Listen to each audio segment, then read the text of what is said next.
자, 적극행정 보호와 관련된 주요 제도가 있어요. 보면은 관계 법령에서 규율하고 있는 내용들인데요. 첫 번째가 이제 적극행정에 대한 징계 요구입니다. 징계 요구 동그라미 등의 면책입니다. 자, 보면은 이거는 적극행정 운영 균형에 나와 있는데 16조 1항 공무원 적극행정을 추진한 결과에 대해 그 행위에 고의 또는 중대한 과실이 없는 경우, 고의 또는 중대한 과실이 없는 경우에 징계 요구 동그라미, 문책 요구 동그라미 등의 책임을 묻지 않는다 이렇게 나오죠. 그렇다면 고의 또는 중대한 과실이 없을 때 그랬죠. 그러면 고의 또는 중대한 과실이 없음을 추정하는 요건은 뭐냐 봤더니 공무원 징계는 시행 규칙에 보니까 징계 등 혐의자와 비위 관련 직무 사이에 사적 동그라미 이해관계 없어야 된다. 사적 관계가 없어야 된다.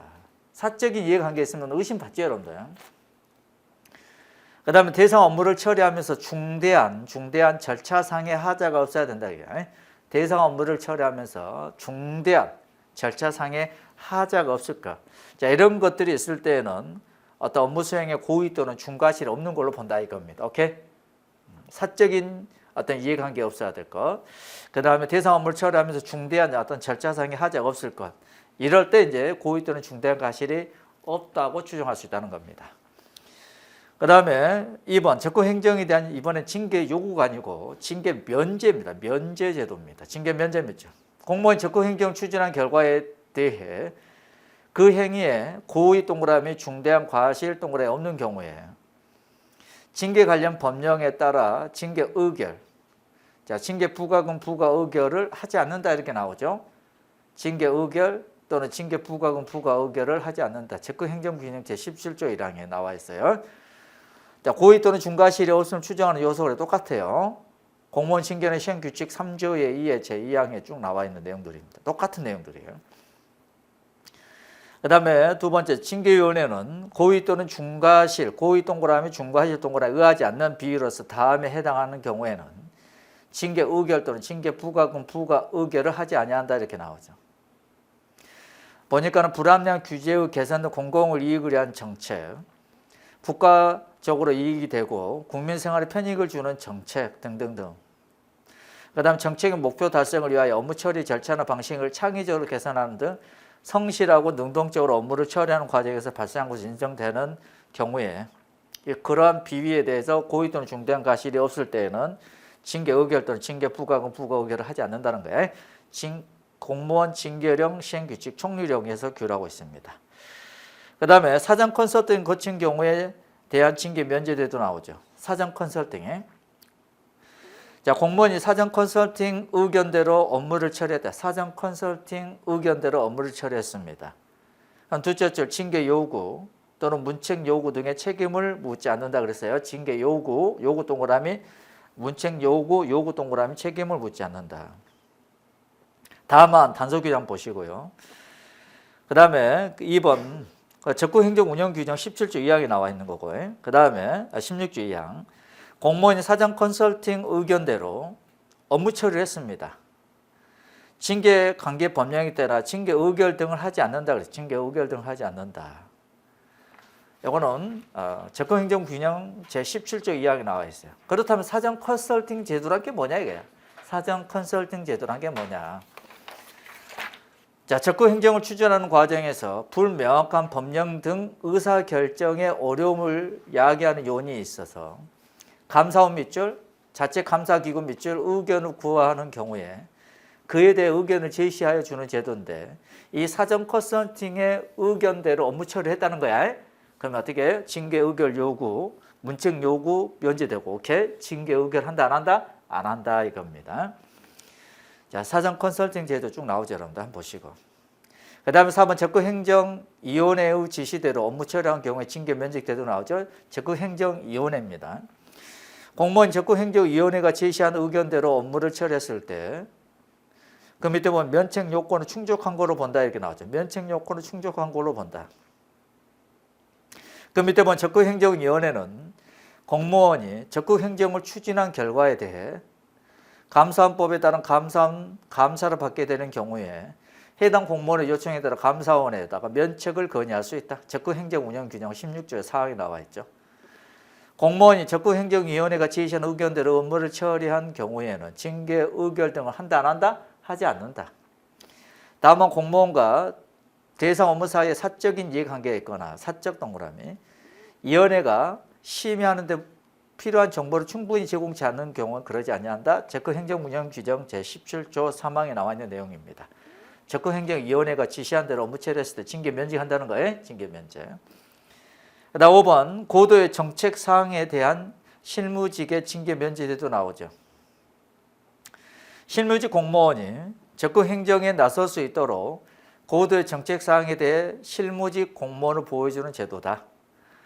2번 국정과제 등 중요 정책 결정으로 확정된 사항, 다수부처 연관과제로 정책 조정을 거쳐 결정된 사항 등 정책 결정 사항 중 중요사항, 고도의 정책 결정 사항을 추진하는 과정에서 발생한 결과에 대해 실무직, 담당자 고의 또는 중과실이 없는 경우는 문책 기준에서 제외한다 이렇게 나오죠. 문책 기준에서 제외하고 있다. 자, 정책 결정 과정 중 중요 사항이라서 고도의 정책 결정 사항을 추진하는 과정에서 발생한 결과에 대해 실무직, 담당자의 고의나 중대한 과실이 없는 경우에 문책 기준에서 제외를 하고 있다 그랬어요. 그 다음에 그 밑에 보면 적극행정운영균형 대통령령의 내용이 쭉 나오죠, 여러분들. 자, 이 영은 행정기본법, 국가공무원법에 위임된 사항과 그 시행에 필요한 사항을 규정하여 행정부 소속 국가공무원의 적극행정을 장려하고 밑줄 서국행정을 예방 근전하는 등 국민에게 봉사하는 공직 문화를 조성함으로써 국가 경쟁력 강화와 국민의 삶 질 향상에 이바지할 목적으로 한다. 그래서 적극행정 개념 나오죠. 그 다음에 소국행정 개념이 나옵니다. 자, 한 장 넘겨보면은 적극행정 관련 교육 그래서 적극행정 관련 교육을 연일에 실시하라 쭉 나오고, 자, 적극행정위원회라는 게 나오죠. 국가공무원법의 50조 2 제2항에 따라서 적극행정 추진에 관한 사항을 심의하기 위하여 각 중앙행정기관에 적극행정위원회를 둔다. 그래서 국가공무 50조 2 제2항 3호에서 대통령령으로 정하는 사항이란 다음의 사항을 말한다. 그래서 쭉 나오죠. 그래서 뭐 2번 보면 16조 사항에 따른 면책 건의 사항에 면책 건의에 관한 사항 이런 것들에 대해서 심의하는 겁니다. 그 다음 4번 그 밖에 적극행정 과제 발굴 등 적극행정 관련 정책의 수립, 추진에 관한 사항을 심의한다는 겁니다. 그 다음에 뭐 적극행정위원회 구성, 운영 나오죠. 1번, 4번, 5번 한 번씩 읽어보시면 됩니다. 이것은 실무종합교재에서는 언급을 하지 않고 있어요. 그렇지만 선생님이 적극행정 관련된 어떤 기본적인 법규가 되는 거예요. 적극행정운영규정 대통령령. 그래서 지금 넣어놓은 겁니다. 그 다음에 방과로 7번 적극행정 우수 공무원의 선발 등 나오죠, 여러분들. 자, 중앙행정기관장은 반기별 동그라미 적극행정위원회 심의를 거쳐 다음에 해당하는 공무원을 적극행정 우수 공무원으로 선발하라 그랬어요. 적극적으로 업무를 추진한 성과를 창출한 공무원. 그 다음 창의적 도전적인 정책을 추진하고 성과 달성을 위해 노력한 공무원. 그 다음에 3호 그 밖에 적극적인 업무 태도로 소속 공무원에게 모범이 되는 공무원. 이런 사람들을 적극행정 우수 공무원으로 선발하라 이겁니다. 3번 보면은 2항 인사혁신처장은 매년 적극행정 우수 사례 경쟁대회를 개최하고 이를 통해 선정된 우수기관에 표창을 수여하거나 포상금을 지급할 수 있고, 3항 인사혁신처장은 적극행정으로 모범적인 성과를 창출한 공로가 있는 공무원을 선발하여 포상하거나 포상금을 지급할 수 있다 이렇게 나오죠. 그 다음에 방과로 8번 인사상 우대 조치 나오죠. 중앙행정기관장은 14조에 따라 선발된 우수 공무원, 적극행정 우수 공무원입니다. 또는 적극행정 유공 공무원에게 적극행정의 성과, 그 다음에 선발된 공무원의 희망, 인사 운영 여건 등을 종합적으로 고려하여 다음에 해당하는 인사상 우대 조치 중 하나 이상을 부여하라 이렇게 나오죠. 특별 승진 임명, 대우 공무원 선발에 의한 근무기간 단축, 근속 승진기간 단축, 특별 승급 등등. 그 다음에 징계 요구 등 면책 나오죠. 징계 요구 동그라미 등의 면책 1항 2항 3항 좀 전에 봤던 내용 그대로입니다. 그 다음에 33페이지 보면은 사항도 좀 전에 봤던 내용 그대로고요. 그 다음에 방과후 10번, 17절 징계 등 면제 나오죠? 별표입니다. 좀 전에 우리가 적극행정보호제도에서 봤던 내용 1항, 2항, 3항, 4항의 내용이 쭉 나오죠? 자, 좀 전에 적극행정보호와 관련된 제도에서 봤던 내용들입니다. 그 다음에 방과후 11번 소극행정 신고 나오죠? 누구든지 공무원 소극행정을 소속 중앙행정기관의 장이나 그다음 소극행정신고센터에 신고할 수 있다 이렇게 나오죠. 그다음 소극행정 예방 및 근절 나옵니다. 징계, 의결 등 요구권자는 소속 공무원의 소극행정이 발생한 경우에 징계 관련 법령에 따라 징계, 의결 등을 요구하는 등 필요한 조치를 하라 그랬어요. 그렇다면 쌍가루 8번 소극행정이라는 게 뭐냐 이거야. 소극행정이라는 게 뭐냐. 한잔 어겨봤더니 그래서 소극행정이란 국가공무원법 56조 성실의 의무 나죠. 성실의 의무에 의해 모든 공무원은 법령을 준수하며 성실히 직무를 수행할 의무가 있단 말이죠. 그럼에도 불구하고 부작위를 한다든지 직무태만 등의 소극적 업무 형태로 국민의 권익을 침해하거나 국가 재정상의 손실을 발생케 하는 행위를 말한다. 좀 전에 적극행정 운영 규정에서 소극행정과 관련된 개념적 정의가 있었죠. 그 내용입니다. 부작위, 직무태만 등 소극적 업무 형태로 국민의 권익을 침해하거나 국가 재정상의 손해를 발생케 하는 행위 등을 말한다 이거면. 그렇다면 부작위란 게 뭐냐? 처리해야 될 어떤 법규상의 의무가 있어요. 그럼에도 불구하고 상당 기간 내에 어떤 이행해야 될 어떤 자기 의무가 있는데 자기 의무에 직무상 의무가 있음에도 불구하고 이행하지 않는 걸 말한다. 직무태만이라는 건 통상적 요구되는 정도의 노력이나 주의 의무를 기울이지 않고 업무를 부실 부당하게 처리하는 걸 말한다 그랬어요. 부작위 개념, 상당 기간 내에 이행을 해야 될 어떤 직무상의 자기 의무가 있음에도 불구하고 안 했다는 거지. 직무태만이라는 것은 일반적으로 요구되는 정도의 노력이나 주의 의무를 기울이지 않고 업무를 부실하게 부당하게 처리하는 걸 말한다 그랬어요. 그 다음에 소극행정이라는 어떤 것들이냐 봤더니 적당 편의란 게 있어요. 문제 해결을 위해서 노력하지 않고 적당히 형식만 갖추어 부실하게 처리하는 행태를 말하고 업무를 해태한다 이거죠. 합리적인 이유 없이 주어진 업무를 게을리하는 것, 그래서 불이행하는 것, 게을리하여 불이행하는 것. 탁상행정 나오죠. 기존의 불합리한 업무 관행을 그대로 답습하는 행태 등을 말한다 이겁니다. 그 다음에 기타 관 중심의 행정, 국민 중심의 행정이 아니고 관 중심의 행정하는 걸 말합니다. 즉 국민 편익을 위해서가 아니라 자신과 소속 기관의 이익을 위해 자의적으로 처리하는 행태, 이런 것들 우리는 뭐라 한다? 소극 행정들이라 한다 이게. 적당 편의, 그다음에 업무 혜택, 탁상 행정, 기타 관 중심 행정하는 것을 우리는 소극 행정이라 한다 이겁니다. 그래서 사례 보면 하나의 업무 행태가 두 가지 이상의 유형에 해당될 수 있다. 소극 행정의 두 가지 이상의 유형에 해당될 수 있다는 거야. 즉 민원 신청인에게 불필요한 서류를 지속적으로 요구하여 민원을 처리하지 않은 경우 이렇게 나오죠. 신속하게 처리하지 않은 경우, 이런 경우는 업무 혜택을 볼 수 있다. 업무 혜택. 합리적인 이유 없이 주어진 업무를 게을리하여 불이행하는 것. 그 다음에 기타 관 중심의 행정으로도 볼 수 있다 이겁니다. 자신과 소속기관의 이익을 위해 자의적으로 처리하는 행태를 말한다 이거야. 이런 경우에 이제 문제 되는 건 뭐다? 자, 불필요한 소를 지속적으로 요구한다. 이건 뭐라 하게 여러분들? 행정 시간에 배운 건데 여러분들. 통행료를 요구한다 이거야. 통행료. 통행료란 게 뭐야 여러분들? 통행료란 게 뭐지? 일명 뇌물 비슷한 거죠 여러분들. 빨리빨리 처리해주고, 그렇지 않을 때에는 계속적으로 서류를 준비가 안 됐다, 서류를 아직 준비 안 됐다 계속 미루는 걸 말합니다. 그렇다. 그 다음에 10번 임시정부의 경찰 조직 나오죠. 자, 우리는 지금까지 시중에 나와 있는 실무종합 교재 편제에 따르지 않고 올해 시중에 나와 있는 경찰학 수험서의 편제에 따라서 정리를 했어요. 자, 두 번째가 우리 한국경찰사예요. 한국경찰사와 관련된 내용입니다. 우리 경찰학 시간에는 고대부터 시작해서 쭉 현대까지 넘어오죠. 그런데 실무종합에서는 이 경찰사는 1789년 1789년이 아니고 여러분들 근대 있죠. 근대 경찰사 이후부터 쭉 나오죠. 근대 경찰사부터 나옵니다. 갑오개혁 이후부터 쭉 나오는 거예요. 오케이. 자, 이런 내용들을 우리 경찰 생활 쭉 배우는데 그 중에서 임시정부 있죠. 임시정부 시절에 우리 경찰과 관련된 제도들. 오케이. 임시정부 시절과 관련된 우리 경찰 제도들. 그 다음에 우리 경찰에 빛나는 영웅들이 있어요. 우리 경찰에 빛나는 영웅들 관련된 내용. 이런 것들을 이제 집중적으로 볼 겁니다.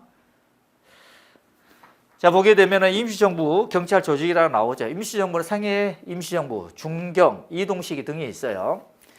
우리나라 1919년 3.1운동 직후에 상해로 가서 임시정부를 만들죠. 이때 이제 상해 임시정부 시절 이렇게 표현합니다. 19년부터 1932년까지는 말해요. 19년 3월 1일 날 3.1운동이 있었죠. 그리고 4월 달에 상해에 가서 임시정부를 구성을 하게 되죠. 상해 임시정부 시절에는 자, 박스 보니까 경무국이 나오죠. 경무국. 그래, 안 그래? 경무국, 국 동그라미. 오른쪽 가보니까 두 번째 칸에 의경대 나오죠. 대 동그라미. 국대입니다. 국대. 다른 말로 국립대죠. 국대. 그 다음에 쌍가루 2번 이동식이 나오고, 쌍가루 3번 중경식이 나오죠. 1940년, 45년 해방 때까지입니다. 봤더니 경무과가 나오죠. 과 동그라미, 경희대, 대 동그라미, 과대입니다. 과대. 자, 국대, 과대. 오케이? 국대, 과대. 이렇게 여러분들 암기하셔야 돼요. 34페이지 가게 되면 상해 임시정부 시절 봅니다. 경무국. 내무부 산하 경무국 동그라미. 경무국 경찰기구로 운영되었고 1919년 4월 25일 대한민국 임시정부 장정 공포로 임정부 경찰 조직인 경무국 직제와 분장사무 처음으로 규정되었다. 3.1운동 직후죠. 4월 25일 대한민국 임시정부 장정에 경무국 직제, 분장사무가 처음으로 규정되었다. 1919년입니다. 8월 10일, 19년 동그라미 8월 달에 김구 선생님이 초대 경무국장이 됩니다. 초대 경무국장. 그 다음에 4번 대한민국 임시정부 장정에서 경무국 소관 사무는 행정경찰에 관한 사항, 행정경찰 밑줄, 고등경찰 밑줄, 도서출판 밑줄, 저작권에 관한 사항, 일체위생에 관한 사항을 우리 경찰에 소관한 사무로 규정을 했다는 겁니다. 그 다음에 임시정부 경찰의 경찰 운영을 해 정식 예산이 편성되고 소정의 월급이 지급되었다. 그리고 오른쪽 가보니까 의경대라는 게 나오죠. 향해에 있는 교민단 산하의 의경대가 경찰기구로서 운영되었다. 자, 쉽게 표현하면 이제 뭐 자치경찰 비슷한 거다 생각하시면 됩니다. 임시정부 임시고르민단제를 통해 교민들의 자치제도를 공인하였고 교민단체는 의경대 조례를 통해 자치경찰 조직인 의경대로 조직했다. 이렇게 자치경찰 밑줄 의경대 조직했다 이겁니다. 그 다음에 3번 쭉 보시고요. 4번 의경대는 교민사에 침투한 일제의 밀정 색출, 친일파 처단하는 역할을 맡았고 교민사회 질서 유지, 호구조사, 민단세 징수, 풍기단속 등의 업무를 수행했다. 그 다음에 의경대는 이동시기를 거치면서 사실상 와해됐다 이렇게 나오죠. 그 다음에 왼쪽 페이지 다시 연통제라는 게 나오죠. 연통제. 자, 상해 임시정부 시절 지역적 한계를 극복하고 국내와 연계하기 위하여 연통제 실시하는데 이 연통제를 통하여 연락, 정보 수집, 선전활동, 그 다음에 정부 재정 확보 등 수행하기에 연통제를 실시했다 그랬죠. 연통제를 통해 이러한 일들을 수행했다는 겁니다. 국내 각 도 단위의 지방행정기관으로서 독방부 동그라미 설치했고 독방부 산하기관에 경무사 밑줄 사 동그라미 사를 두었고 국내 부군 단위 지방행정기관으로서 부서군청이 있었고 그 산하에 경찰기구로서 경무과가 있었다. 경무과 밑줄 과 동그라미 사가죠. 사가. 그 다음에 각 독방부 부서, 군청, 경무사, 경무과에 소속 경감, 경호원이 경찰무를 수행했다. 이렇게 나오지죠. 그리고 21년 이후 점차 와해됐다. 이런 말들 나오죠, 여러분들. 자, 봅니다. 임시정부 시절 중에서 상해 임시정부입니다. 상해 임시정부는 경무국이야, 경무국. 경무국.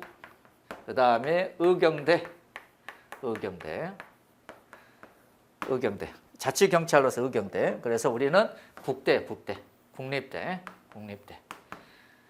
그 다음에 상해 임시정부 시절에 연통제를 실시했다. 연통제. 연통제를 실시하여 국내와 서로 간에 비밀스럽게 연락을 했다 이겁니다. 독립자금 전달하고 받고 해야 되기 때문에. 그래서 연통제 체제의 경찰 제도는 경무과, 경무사, 그 다음에 경무과, 그래서 사과제도였다. 사과제도.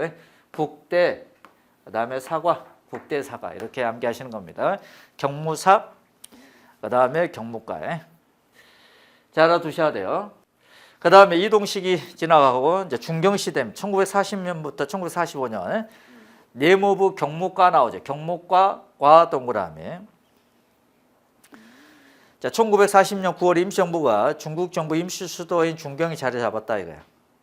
그러면서 1943년에 제정된 대한민국 집행관제에 따라 내무부 경무과가 만들어졌고, 경무과 내무부 하부 조직으로서 일반 경찰 사무에 미쳐 국내 정보 및 적 정보 수집 등 업무를 수행하였다.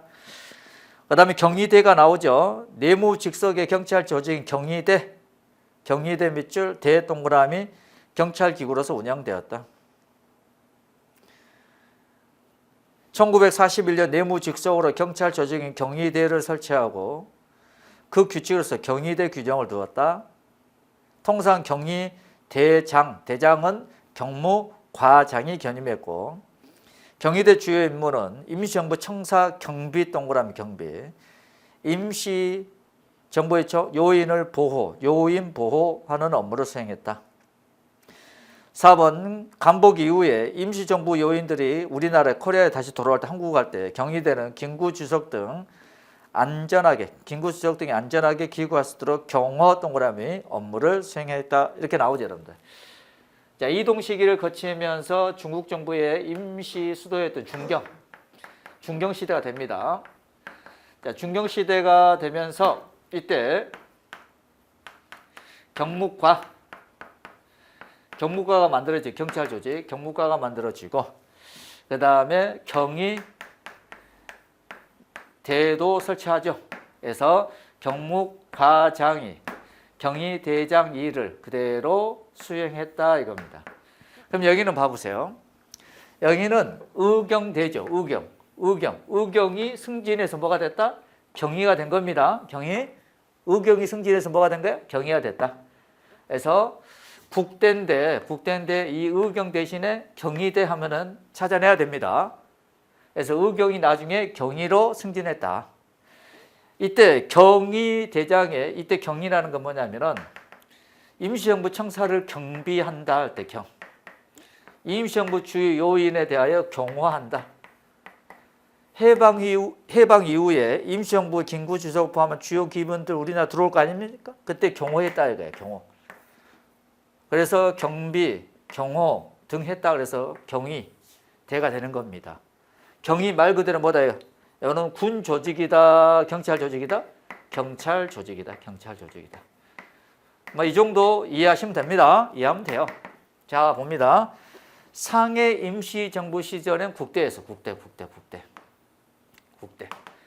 그다음에 상해 임시정부 시절에 국내와 비밀내에 접촉하게 연통제를 줬고 연통대에는 사과가 있었다. 사과. 그다음에 이동 시기를 거쳐서 중경 시대가 되는데 중경 임시정부 시대 이때는 과대였다. 과대. 이때 대는 의경대가 아니고 경위대다. 즉 의경이 승진해서 경위가 됐다. 이때 경위대의 경은 임시정부 청사를 경비한다. 임시정부 주요 요인들을 경호한다 이겁니다. 경호했다는 거야. 경호. 그리고 경찰 조직이었다. 그래서 과장이 대장 일을 수행했다. 이 정도 알아두시면 됩니다. 이 정도 잘 알아두시면 됩니다. 그래서 국대, 사과, 그 다음에 과대, 경찰 조직, 경호, 경비 업무를 수행했다. 그 다음에 임시정부 경찰의 주요 요인, 인물 계속 쭉 나오죠. 김구 선생 나오죠. 김구 선생. 초대 경무국장이다. 1919년도 8월 달에 초대 경무국장. 그리고 해방 이후에 우리나라에 다시 들어오실 때 경희대 요원들이 경호업무를 수행했고, 김용원이죠. 김용원 열사. 1921년도 2대 경무국장 업무를 수행합니다. 2대 경무국장 밑줄 역임했다. 김용원, 원 동그라미. 원 다음에 영어로 투죠. 투. 원, 투. 2대 경무국장. 오케이? 김구 선생님은 초대 경무국장. 김용원, 원, 투, 투, 투. 2대 경무국장에. 그 다음에 김석 선생님이죠. 김석, 석 동그라미. 윤봉길 의사 배출 지원했다. 지원 동그라미. 자, 김석 선생님은 자, 의경대 대원으로서 활동했다는 겁니다. 친일파 척결, 오케이? 밀정, 척결 등 업무를 수행했고, 윤봉길 의사를 배출 지원했다. 석, 지원했다는 거야. 그 다음 그 밑에 나석주 의사죠. 나석주 의사.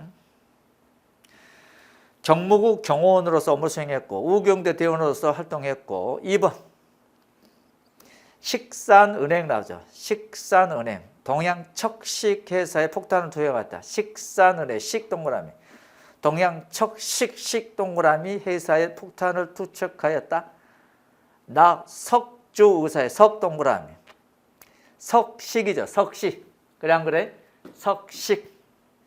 석식이 뭐야 여러분들? 저녁밥이죠? 석식 드시면서 약주 한잔 하셨다 이거야. 그래서 나석주 이렇게 이해하시면 돼요. 자 봅니다. 여러분 두 문자 암기하기 위해서 말을 만드는 겁니다. 자 봐봐. 나는 석식을 하면서 반주를 먹는다. 나 석식 반주를 먹는다. 나 석주. 오케이? 김성 나오죠? 김성 선생님은 윤봉길 의사. 윤봉길 의사를 지원했다는 거야. 오케이? 김석 선생님이 지원했다는 거야. 서포트 했다. 서포트. 오케이? 서포트 했다. 나는 석식을 먹으면서 약간 반주를 했다. 나석주. 헷갈리면 안 돼. 요것과. 나는 석식을 먹으면서 약간 반주를 먹었다. 나석주. 김석 석포트 했다 이거야. 그 다음에 김철 선생님 나오죠. 의경대 심판을 역임했고, 샹하이 프랑스 조계. 프랑스인들이 행정자치권이나 치해복권을 가지고 거주하는 지역에 침입하여 일제경찰에 체포되어 감금당하 심한 고문을 당하셨다. 이렇게 나오죠. 김구 선생님 초대 경무국장 19년도, 김용원 원투 2대 경무국장 21년, 김석 서포트했던 윤봉길 의사, 나석주 나는 석식을 먹으면서 반주를 드셨다 이거야. 오케이. 기타 주요 인물 유길준 나오죠. 유길준. 영국동 서구를 견문한 후 저술한 서유 견문서. 서구를 여행을 하면서 보고 들은 책이다 이겁니다. 총 20편 중 제10편 순찰의 규제에서 영국의 로버트 B를 소개했다 이겁니다. 그러면서 영국의 근대 경찰 높이 평가하고 우리나라의 경찰 제도 개혁을 주장했다 이겁니다.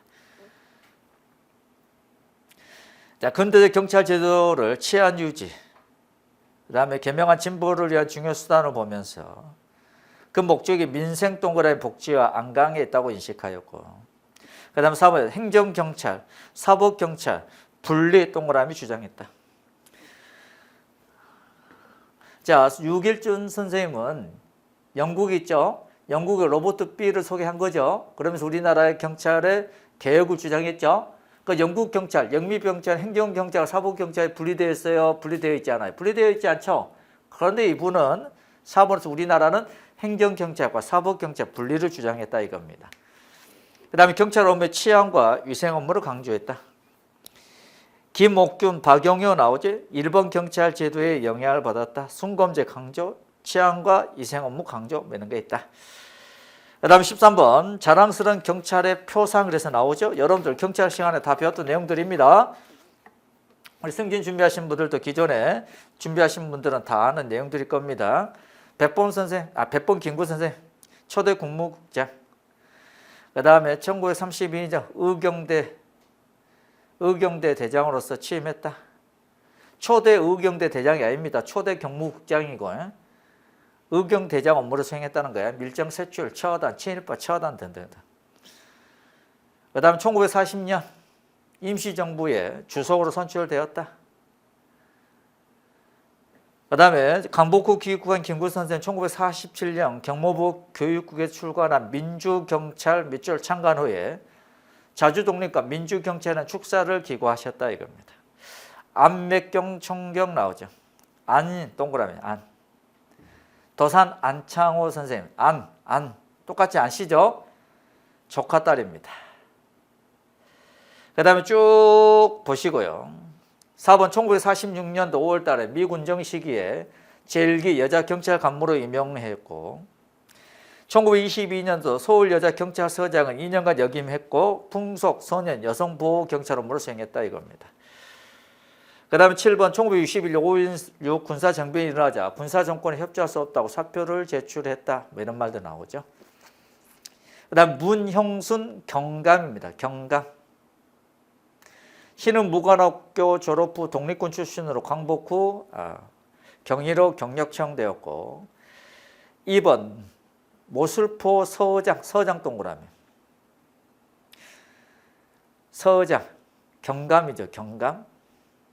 이분이 서장으로 계실 때 1969년도 경찰공무법 개정 전이죠. 그렇기 때문에 이때는 경감도 서장하셨어요. 69년도 경찰공무법이 제정되면서 경장 제도 등 경장 계급이 만들어지면서 2급지 서장이 경정도 할 수 있게 된 거죠. 그러면서 경감이 서장 없어져요. 그 이전이잖아요. 6.25 때이기 때문에. 그래서 경감도 서장을 하셨어요. 2급지 시골 서장. 그래서 모술포 서장으로 재직 중에 제주 4.3 사건 당시 제주 대정호 하모리에서 건거대 자익 총책 명단에 연루된 100여 명의 주민들이 처형위에 처하자 당시 조난수 목사의 선처 청원을 받아들여 이들에게 자수토록 했고 1949년에 자신의 결정으로 저는 훈방 조치했다 이겁니다. 그 다음에 3번 1950년 6.25 전쟁 당시죠. 성산포 경찰서장 재직 시에 계엄군의 예비 검속자 278명이나 총살 명령이 하달되자 그 명령이 부당하다라고 하면서 불이행한다라고 하여 거부하여 모두 석방했다.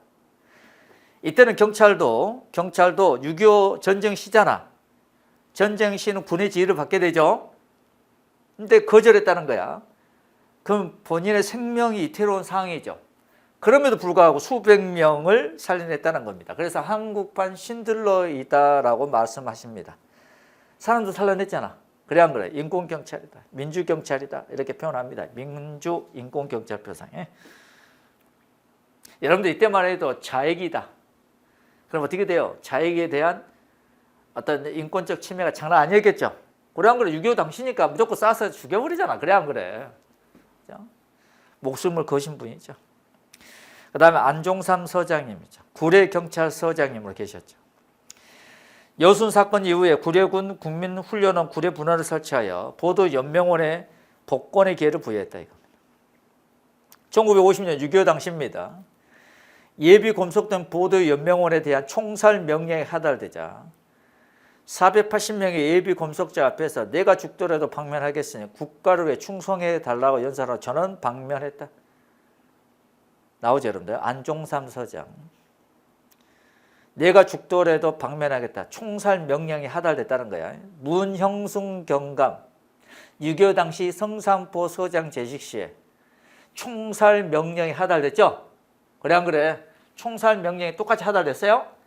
근데 문형순 경감 뭐라 했어요? 그 명령이 부당하다. 부당 동그라미. 부당한다. 그래서 불이행한다. 라고 거부하여 모두 석방했고 안종상 서장님은 내가 죽더라도 방면하겠다. 국가를 위해서 충성해달라고 연설했다는 거예요. 말이 조금 다르죠? 똑같이 총살하라고 명령이 하달렸어. 그런데 문영순 경감은 그 명령이 부당함으로 이행하지 않겠다. 안종상 서장님은 내가 죽더라도 석방시키겠다. 오케이. 좀 말이 조금 다르지? 부당함으로 불이행한다. 부당이냐. 내가 죽더라도 방면하겠다. 저 결의에 찬 연설이죠, 여러분들. 생각해봐. 전쟁 시야. 내가 죽더라도 방면하겠다. 이런 말 쉽게 할 수 있나요? 못하죠, 여러분들. 대단하신 분들이다. 대단하신 분들이다. 그 밑에 보도의 연명 사건 쭉 나오죠, 여러분들. 우리나라 해방 직후에 참 너무 슬픈 역사인데요. 지금도 그게 이루어지고 있어요. 지금도 지금 싸우고 있잖아. 그래 안 그래? 친일파니 정복이니 그래 안 그래, 여러분들? 지금도 그렇잖아. 지금도 그래요. 동해 독도에 뭐 100몇십 킬로 근방에서 한국과 미국과 그다음에 일본이 합동으로 해상 훈련했다. 그 사건을 계기로 해서 이제 뭐 친일파니 어쩌니 정복이니 어쩌니 이런 어떤 이념적 대립이 장난 아니죠. 해방 후에는 더 했다는 겁니다. 해방 후에는 더 했다. 오케이? 일명 우리나라 친일파가 제대로 이제 정리가 안 됨으로 인해서. 오케이? 좌익 세력들에 대한 엄청난 뭐다 공격 이루어지고 그랬죠, 여러분들. 아무튼 우리나라가 슬픈 역사를 가지고 있죠. 그래서 보도 연명 사건은 1949년 4월 좌익 사범들을 전향시키기 위해 유화책으로서 사상 전향한 자들 그랬죠. 자, 좌익에서 우익으로 전향한 자들의 신분 보장 약속. 좌익들을 전향시켜 요 시찰인을 관리하는 국민보도연맹이라는 간변단체를 조직했다 이거예요. 6.25가 터졌어요. 이 사람들이 전향했지만은 어떻게 6.25 터지니까 다시 좌익, 북한군에 합류하여 우리나라 국군, 경찰에게 총격을 할 수 있죠, 여러분들. 그래서 어떻게 된 거예요, 여러분들? 엄청나게 많은 사람들을 사살했다 이겁니다. 오케이. 보도연맹 사건 슬픈 일입니다, 여러분들. 지금도 러시아하고 우크라이나로 전쟁하죠? 그래 안 그래요? 전쟁하잖아. TV로 생생하게 보잖아. 수많은 민간인들이 희생당하는 거. 눈으로 보죠? 전쟁이라는 게 그렇게 참혹하고 무서운 겁니다, 여러분들. 함부로 전쟁 이런 말들 나오면 안 될 것 같습니다. 전쟁은 참혹한 겁니다. 그 다음에 이준규 서장님 나오죠, 여러분들. 이분은 5.18 민주화운동 당시 목포경찰서장 이런 말들이 나옵니다. 목포경찰서장 이준규 서장님 목포경찰서장입니다. 재직했다는 겁니다. 재직하면서 안병하 전남경찰국장의 방침에 따라서 경찰총기 대부분 군부대로 사전에 이동시켰다 이렇게 나오죠. 그 다음에 2번 이런 일들을 하셨다 이겁니다. 3번 이에 신군부에 의해 직무유기 혐의로 구속되어 1980년 쥐계해제 파면 동그라미 되었고 강경 진압 거부, 지시 거부에 자유권 소홀 혐의로 군법회의에서 징역 1년 선고유예를 받은 인권경찰, 민주경찰의 표상이다. 생각해봐요, 여러분들. 신군부가 쿠데타를 통해 정권을 잡았고 5.18 민주화 운동을 통해서 강경 진압을 했죠. 권력이 막강할 때 아닙니까? 근데 이준규 그 목포서장님을 뭐 직무유기 혐의로 구속했고 쥐계해제 파면했고 그다음에 강경 진압 지시 거부했고 지휘권 소홀 혐의로 회의까지 해서 군법회의에서 오케이? 근데 징역 1년 뭐야? 선고유예. 본인들이 보더라도 이분은 뭐다요? 직무유기 이런 게 있어 없다? 없으니까 처분해야겠고 신군부 눈치가 보여서 그래 안 그래? 징역 1년 선고유예를 받은 인권경찰, 민주경찰의 표상이다 그랬어요. 그 다음에 최중락 총경 나오죠, 여러분들. 1950년에 순경공채로 경찰에 입직했고 그 다음에 치안국 건강으로 선정됐고 재직 중에 1,300여 개의 범행을 검거했고 MB 수사반장의 드라마 실제 모델이다. 7번 수사경찰의 표상으로서 2019년 경찰 용으로 선정되었다. 이렇게 나오죠, 여러분들. 뭐 이런 내용들. 그 다음에 여러분들 안병하 치안감 계시죠? 이분은 이제 5.18 민주화 당시 전남 경찰국장을 하셨어요. 이제 근무과 관련된 내용들도 우리가 다 익히 알고 있죠. 이런 부분들은 우리 승진 준비하시는 분들은 이제 우리 넥스 경찰학원에서 넥스 스터디에서 11월부터 실무 종합, 이제 모의고사 등을 다 할 거예요. 진행할 때 그때 이제 관련된 실무 종합 관련된 행정법 파트, 특히 행정절차법 아주 중요합니다. 그 다음에 또 경에서 경감 승진할 때 2차 주관식으로 행정법 들어가죠. 그래서 행정법이 조금 중요해요. 그 다음에 또 실무정화 관련된 내용들이 또 제가 지금 이렇게 강의를 하고 있는 부분들, 우리 경찰과 관련된 어떤 역사적 어떤 빛난 인물들 관련된 문제를 끊임없이 내도록 하겠습니다. 그래서 워밍업을 통해서 실제 시험에서 여러분들 고득 좀 할 수 있도록 하겠습니다.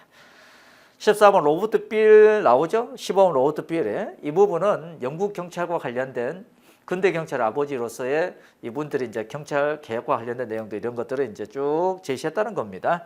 그래서 14번 로버트 빌 경이 제시한 12가지 경찰 개혁을 위한 지침 쭉 한번 보시고요. 로버트 빌 경의 9가지 경찰 활동의 원칙, 윤리적 지침 그래서 쭉 나옵니다. 자, 이런 것들은 한 번씩 보시면 될 것 같고 그렇게 어려운 내용들이 아닙니다. 그 다음 16번 자, 국가수사본부장과 관련된 내용이 나오죠. 자, 우리 여기까지 해서 한국 경찰 역사와 관련된 부분들을 이제 간단히 봤습니다. 그래서 여러분들 이 부분만 가지고 실무 종합 관련돼서 시험 보시면 안 되고요. 제가 이제 경찰 채용이라든지 간부 시험에서 한국 역사와 관련돼서 근대 경찰 역사 부분을 강의를 할 때 그 부분 꼭 여러분들이 들으시고 순서대로 어떤 경찰 관련된 제도들이 있었는지 법률들이 있었는지 이런 부분들도 잘 알고 계셔야 됩니다. 그 다음에는 이제 우리 경찰 법학 파트로 가는 겁니다. 경찰 법학. 경찰 법학. 자, 경찰 법학 파트인데 우리 경찰 승진 시험에서 아주 많이 나온 부분들이죠. 근데 이건 이제 경찰학 강의에서 다 이제 보실 내용이고요. 여기서는 그나마 우리가 이제 다시 한번 머릿속에 꽉 각인해야 될 부분들, 헷갈리는 부분들을 비교하는 부분들, 이 부분 위주로 쭉 정리를 해봤습니다. 먼저 국가수사본부장 관련된 내용 나오죠. 국제에 관한 법률 제16조에서 이제 국가수사본부장 관련된 내용이 있습니다. 자, 경찰청 그랬죠. 경찰청에 국가수사본부를 둔다. 행정안전부를 두는 게 아니에요. 여러분들 이번에 행정안전부 장관 소속으로 경찰국을 뒀죠. 그래서 경찰국과 관련된 내용, 이 부분은 현직에 계시는 많은 분들이 조금 좀 안 좋아하고 반대하는 제도죠. 그렇지만 또 그 부분이 또 만들어졌기 때문에 여러 전 논란이 있어요. 경찰국을 만들게 된 법적 근거 등에 대해서 이게 논란이 있습니다. 그래서 이 경찰국과 관련된 내용은 마무리할 때 간단히 선생님이 여러분들에게 설명드리도록 하겠습니다. 자, 경찰청에 두는 겁니다. 경찰청이 국가수사본부를 두고 본부장은 치안정감을 한다 그랬어요. 치안정감. 임기는 2년이고 중임할 수 없습니다. 경찰청장과 똑같죠. 국가수사본부장을 경찰청 외부 동굴에 외부를 대상으로 모집하여 임명할 필요가 있을 때는 다음의 자격을 갖춘 사람 중에서 임명한다 그랬어요. 10년, 10년, 10년, 10년, 15년입니다. 10년 동그라미 이상의 수사 업무에 종사한 사람 중에서 고위공무원단에 속하는 사람. 자, 좀 전에도 고위공무원단 관련된 얘기를 했죠. 1급부터 3급까지 선발하신 분들 중에서 통합적으로 업무 수행하시는 분들이에요. 1급에서 3급, 최하위 급수가 3급이죠. 그래서 3급 이상 공무원입니다. 3급 동그라미. 총경 동그라미 이상의 경찰 공무원입니다. 총경은 우리는 4급으로 보는데 여기 총경이 들어갔다는 겁니다. 총경 이상 경찰 공무원의 재직관 경력이 있는 사람 10년 이상입니다. 그 다음에 판사, 검사, 변호사직에 10년 이상 있었던 사람. 그래서 3번 변호사 자격이 있는 사람으로서 국가기관, 지자체, 그 다음에 공공기관 등에서 법률에 관한 사무 10년 이상 종사한 경력이 있는 사람. 그 다음에 대학이나 공인된 연구기관에서 법률학, 경찰학 분야, 법률학, 경찰학, 조교수 동그라미 이상직에나 그에 해당하는 직에 10년 이상 있었던 사람. 그래서 조교수 이상의 직, 이에 해당하는 직에 10년 이상 있었던 사람. 1호, 2호, 3호, 4호에 각각의 10년 이상은 아닐지라도 경력기간 합산하여 총 15년 이상인 사람은 국가수사본부장으로 이제 임용을 할 수 있습니다. 10년, 10년, 10년에. 10년, 10년, 10년, 10년, 15년. 그 다음에 국가수사본부장을 경찰청 외부 동그란 대상으로 모집하여 임명할 때에는 다음에 해당한 사람은 국가수사본부장이 될 수 없다. 소극 요건이죠. 국가수사본부장은 좀 전에 치안정감을 한다고 그랬죠. 그러니까 경찰 공무원이잖아. 국가공무원법이 아니고 경찰공무원법 밑줄 결격사유에 해당하는 사람. 그 다음에 정당의 당원이나 당적을 이탈한 날로부터 3년 지나지 않은 자. 선거에 의하여 취임하는 공직에 있거나 그 공직에서 퇴직한 날로부터 3년이 지나지 아니한 자. 3년 쭉 나오죠. 그 다음에 4호 위에 3의 1호에 해당하는 공무원 10년 이상 수사 업무에 종사한 사람으로서 고위 공무원에 속하는 공무원, 상급 공무원, 상급 이상, 총급 이상 경찰 공무원. 그 다음에 그 공직에서 공무원, 그 다음에 제2호 판사, 검사, 밑줄, 변호사가 아닙니다. 판사, 검사직에 퇴직한 날로도 3년이 아니고 1년입니다. 1년이 지나지 아니한 자. 그 다음에 5호 제 위에 3, 제3호, 3호 변호사 자격이 있는 자라서 국가기관 등에서 법률에 관한 사무 10년 이상 종사한 자. 그런데 그런 국가기관에서 퇴직한 날로부터 1년 동그라미 지나지 아니한 자 그랬어요. 3년이 아닙니다. 3년은 정당의 당원, 당적 이탈한 날로 3년 지나지 않은 자. 그다음 선거에 의하여 취임하는 공직이 있거나 공직에서 이탈한 퇴직하는 3년이 지나지 않은 자 그랬어요. 여기는 3년이고 당적에서 이탈한 날 3년, 그다음 선거에 취임하는 공직에서 퇴직한 날로부터 3년. 그다음 나머지 이제 공무원 있죠, 공무원. 10년 이상 수사 업무에 종사하는 사람 중에서 고위 공무원에 속하는 공무원, 상급 이상, 총급 이상 경찰 공무원, 퇴직한 날부터 1년. 그다음에 판사, 검사, 퇴직한 날로부터 1년. 그다음 변호사 자격이 있는 자로서 국가기관 등에서 법률에 관한 사무에 10년 이상 종사한 경력이 있는 자인데 그 국가기관 등에 퇴직한 날로부터 1년이 지나지 아니한 자 그랬어요. 자, 이런 사람들은 국가수사본부장이 될 수 없다 그랬어요. 국가수사본부장. 그래서 우리가 첫 번째 국가수사본부장, 수사본부장 줄여서 국수본부장이죠. 국수본부장의 외부를 대상으로 임용을 할 때 첫 번째 자격 요건이에요. 자격 요건. 10년, 15년 이상. 그 다음에 두 번째 경찰 공무원법상의 자격 요건. 두 번째 소급 요건. 경찰 공무원법상 임용 결격 사유 3년, 1년. 오케이. 구분해서 알아둡니다. 그 다음에 현장을 옮겨봤더니 국가경찰위원회 나오죠. 국가경찰위원회. 그 다음에 18번 시도자치경찰위원회. 뭐 이런 내용들이 나오죠. 자, 오늘은 첫날이고 그래서 여기서 이제 강의를 마치도록 하고요. 다음 시간에 또 17번 국가경찰위원회부터 또 자세히 살펴보도록 하겠습니다. 다시 한번 말씀드리지만 이 편제가 우리가 이제 경찰청 공제 특정 학원에서 나오는 그 실무정학 교재 편제에 따른 것이 아니고 우리가 이제 채용시험, 간부시험의 경찰학 편제 기준에 따라서 정리하고 있다는 거 이것만 좀 이해하시면 될 것 같아요. 그래서 여러분들 승객용으로 가지고 계시는 실무정학 교재하고 왜 편제 이렇게 다르지? 라고 여러분들이 의심을 가질 수 있는데 그런 편제에 따랐다는 거 좀만 이해하시면 될 것 같습니다. 아무튼 오늘도 수고 많으셨고요. 추운 날씨에 감기 조심하시고요. 독감 조심하시고 또 코로나 조심하시기 바랍니다. 네, 수고하셨습니다.